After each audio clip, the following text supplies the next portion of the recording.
ఎకరం ఇస్తారు. కోట్లాది రూపాయలు విలువ చేసే భూములు 99 పైసలకే ఇస్తారు.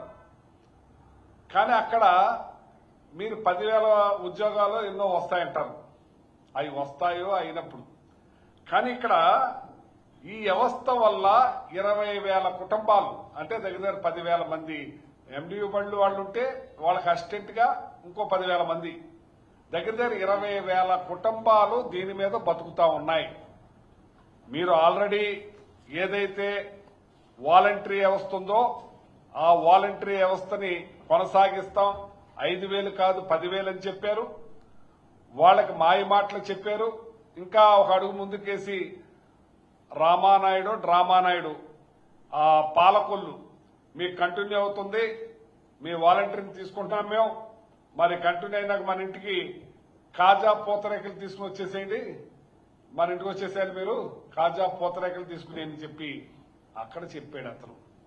ఇన్ని మాటలు చెప్పిన వాళ్ళు 2,60,000 మందిని నిష్కారణంగా తీసేసింది మీరు కాదా అని అడుగుతున్నాను. ఇవాళ గవర్నమెంట్ వైన్ షాపులు పెట్టి దగ్గర 20,000 పైబడి కుటుంబాలు దాని మీద బతుకుతా ఉంటే అవి తీసేసి మీరు ఇవాళ మళ్ళీ ఒక 20,000 కుటుంబాలని రోడ్డును పాలు చేశారు.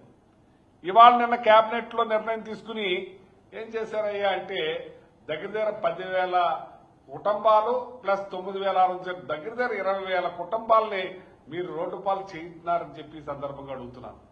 మరి నిన్న కేబినెట్ లో వాళ్ళ కార్యకర్త చనిపోయాడు. ఆ కార్యకర్త కొడుక్కి కేబినెట్ లో నిర్ణయం తీసుకుని ఉద్యోగం ఇచ్చే కార్యక్రమం తీసుకున్నారు. మంచిదే, కాదనలేదు. మీరు పుష్కరాల్లో దగ్గర 29 మంది చనిపోయారు. మీరు గుంటూరు జిల్లాలో తిరిగినప్పుడు అక్కడ 8 మందో 9 మంది చనిపోయారు. ఇంకో చోట 3 మందో చనిపోయారు. ఆ కుటుంబాలు ఏం చేశారండి? ఆ కుటుంబాలకు ఎందుకు ఉద్యోగాలు ఇవ్వలేదు మీరు? ఆ కుటుంబాలు కూడా మీ వల్లే చనిపోయారు కదా. ఇతను మామూలుగా మీ కార్యకర్త చనిపోయాడు, ఇక్కడేమో వీళ్ళు మీ వల్ల మీ నిష్కారణంగా